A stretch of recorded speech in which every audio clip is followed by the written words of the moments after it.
다시 한번 이사의 고백으로 나아갑니다. 주님 내가 여기 있사오니 나를 보.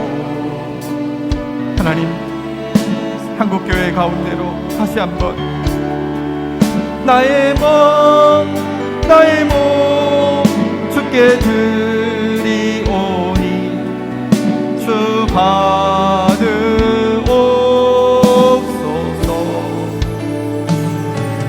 주님 내가 여기 있사오니 나를 써주소서. 가진 것 모두 다 주께 드리오니 주님 받옵소서.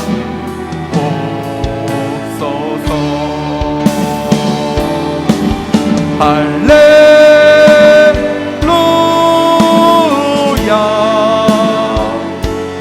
할렐루야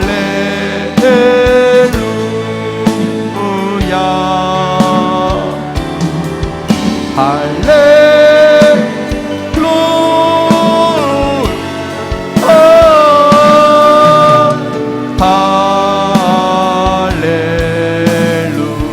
나를 받으옵소서.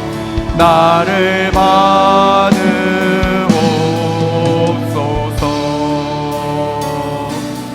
나를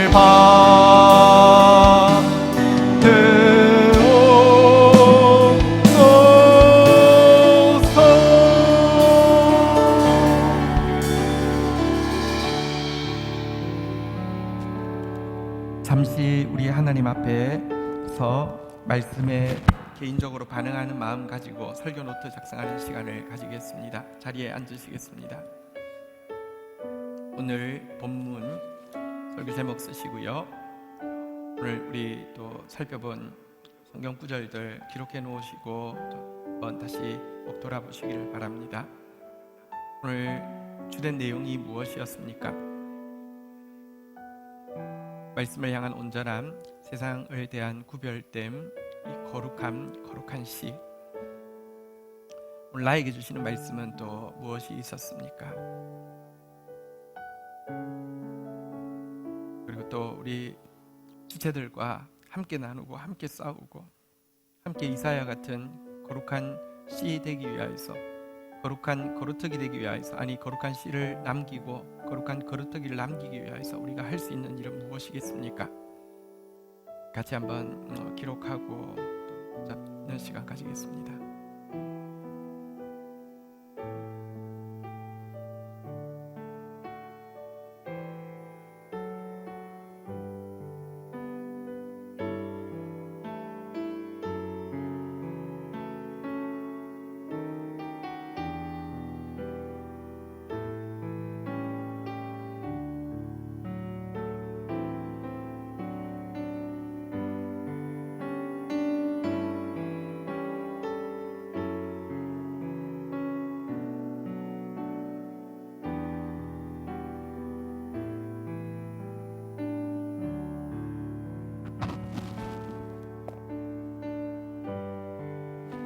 하나님 앞에서 나에게 주신 말씀 앞에 서는 시간 가지겠습니다.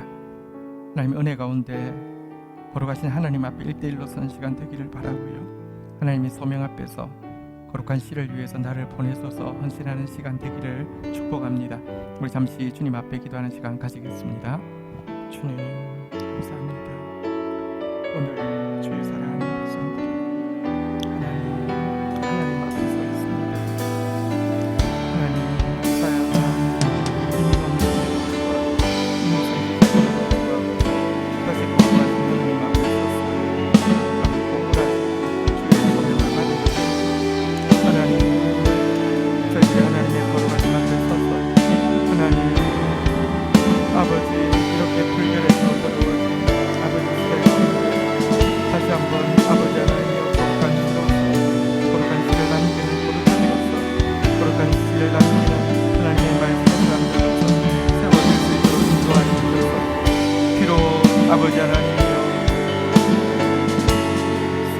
밤나무와 상수리 나무는 배임을 당하고 비록 10분의 1이 남은 것도 황폐하게 되고 하나님 거룩한 씨가 이 땅의 거룩하기가 되어서 이 땅에 하나님 나를 세우고야 마시는 하나님 수많은 잡힌 주의 백성들 되어줄 수 있도록 주여 도와주시기를 간절히 간구하고 은혜를 더하여 주시옵소서. 은혜를 더하여 주시옵소서. 우리 한 번 더 기도하겠습니다. 온라인으로 흩어져 있는 성도들, 그러나 주 안에서 교통하고 있습니다. 말씀 붙잡고 말씀 앞에서 온전하려고 몸부림치고 세상에 대해서 구별되려고 몸부림치는 거룩한 씨들이 세상을 바꾸는 그루터기입니다. 우리 믿음의 성도들 위해서 서로 기도하시고요. 또 온라인 예배를 위해서도 또 기도하시고요. 다음 세대 예배를 위해서도 기도하시고요.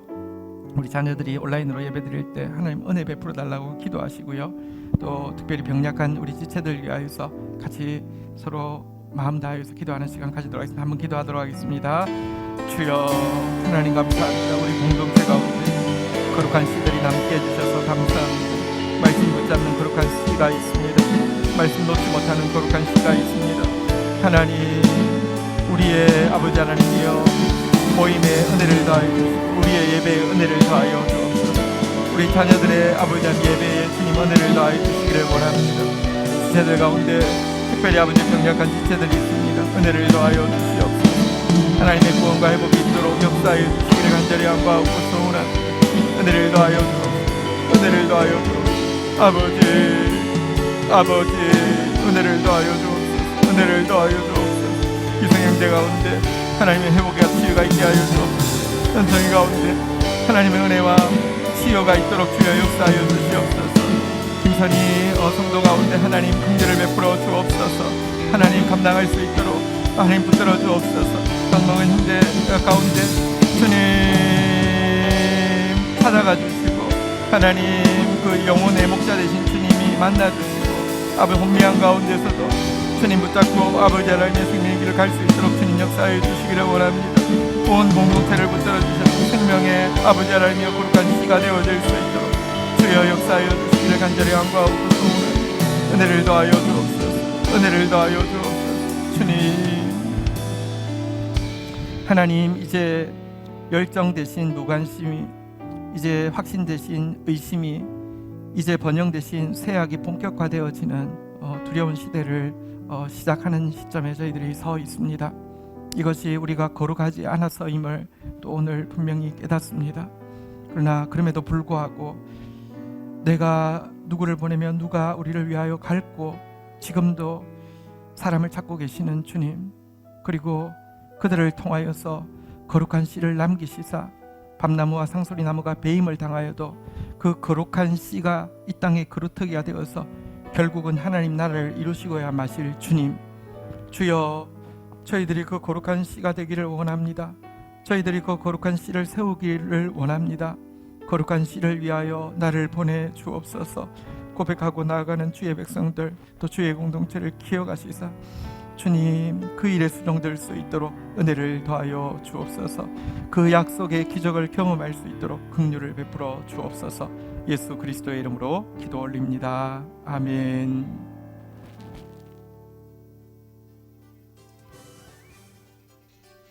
말씀의 만나가 풍성한 다음 세대 교회에서 온라인으로 함께 예배하는 모든 지체들을 진심으로 축복합니다. 정부 시책에 따르고 교회들의 잘못에 대해 사죄하는 마음으로 비대면 예배를 다음 주까지 연장합니다. 함께 할 수 없어서 아쉽고 아픈 마음이지만 성령의 위로와 교통이 더하는 비대면 예배가 되기를 기도드립니다. 오늘 2부 예배 후 1시 30분에 줌으로 리더십 회의가 진행됩니다. 리더십들의 많은 참여 부탁드립니다. 코로나 중에도 새로운 GT를 통해 말씀과 함께 동행하는 습관이 더욱 견고해지기를 축복합니다. 정기 구독을 신청하시고 아직 GT를 받지 못한 분은 교회로 알려주시고 정기 구독을 신청하지 않으신 분은 GTM 사무실로 직접 문의해 주시기 바랍니다. 각 셀의 셀 모임이 줌으로 진행되거나 혹은 설교 나눔지를 사진 찍어 카톡에 올리는 것으로 진행되고 있습니다. 온라인상이지만 성도의 교제가 풍성하기를 기대합니다.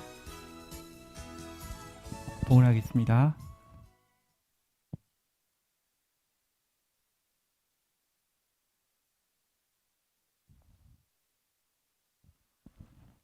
하나님, 주의 백성들이 하나님 앞에 거룩하게 또 물질을 구별합니다. 이 마음을 받으시고 온 삶이 구별되어지게 하여 주셔서 말씀이 주의 백성들 통하여 온전해지게 하여 주시고 세상으로부터 온전히 구별되어진 천국 백성들로 세워주시기를 간절히 간구하고 소원합니다. 이 물질이 거룩한 씨를 세우는 일을 위하여서 구별되게 선용되어지도록 축사하여 주시옵시며 하나님만 주실 수 있는 의와 평강과 희락이 주의 백성들 가운데 넘치게 하여 주옵소서. 예수님의 이름으로 기도 올립니다. 아멘. 경건일기 발표 있겠습니다. 신재건 집사님이십니다.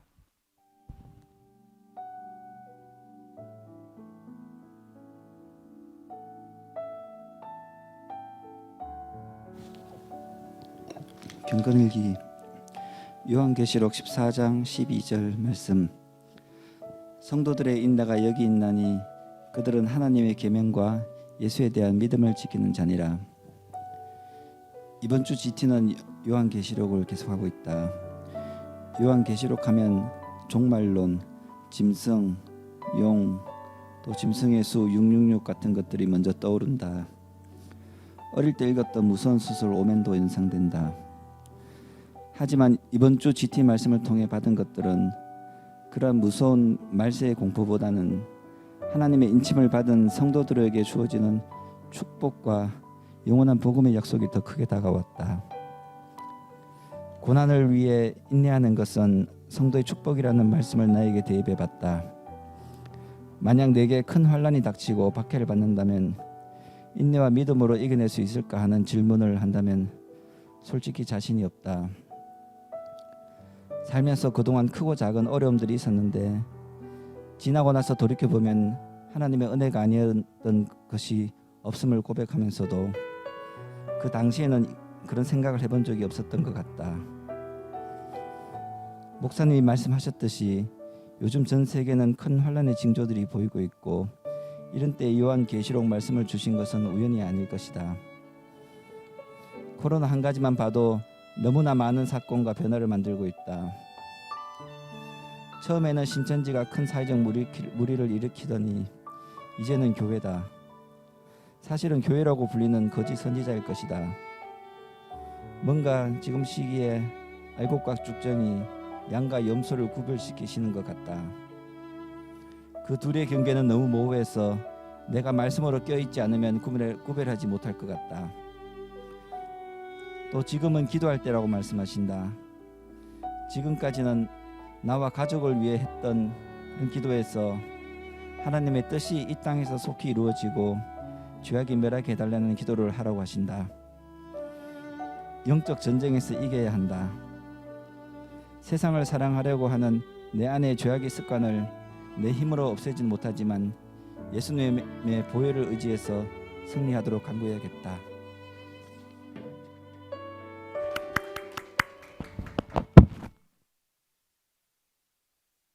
말씀하신 대로 모호합니다.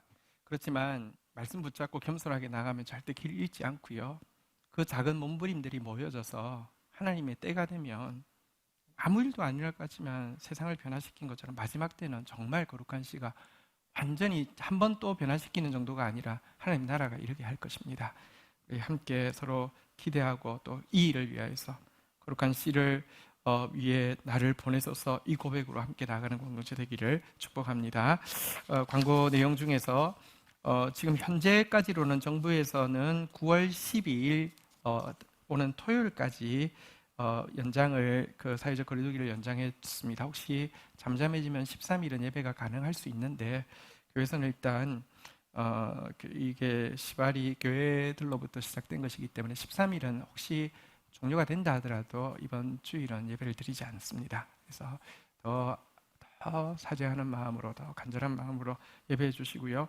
대신에 꼭 종료되어서 9월 20일은 우리 성도들이 정말 기쁘게 다 나와서 예배 드릴 수 있기를 함께 더 기도해 주시기를 부탁드리겠습니다. 여러분 신천지 교회 지금 줄로 말미암았는데 똑같다 정도가 아니라 교회가 더하다라는 소리 들어서 또 부끄럽지만 신천지 때는 젊은 애들이 많았고요. 지금은 60대 이상들만 많고 이건 정말 정말 망할 징조이죠. 거룩한 씨를 세우는 일을 위하여서 하나님 이사야 한 사람 세우는 것처럼 지금이 정말 다시 헌신할 때입니다. 저부터 우리 사랑하는 온 성도들 이 기도 제목 가지고 나아가면 우리는 힘이 없지만 하나님은 일하십니다. 그런 저와 우리 공동체가 되기를 축복합니다. 우리 리더들 특별히 1시 반에 줌으로 다 들어오셔서 한번 같이 회의하도록 하겠습니다. 중요한 의논들이 많으니까 꼭 들어와 주시기 바랍니다. 1시 20분부터 방송 켜서 대기하도록 하겠습니다. 다 함께 자리에서 일어서시겠습니다. 축도하겠습니다. 여호와는 내게 복을 주시며 너를 지키시기를 원하며 여호와는 그 얼굴을 내게 비추사 은혜 주시기를 원하며 여호와는 그 얼굴을 내게로 향하여 드사 평강 주시기를 원하노라. 주 예수 그리스도의 은혜와 아버지 하나님의 사랑과 성령의 교통하심이 너희 무리와 함께 계실지어다. 아멘. 감사합니다.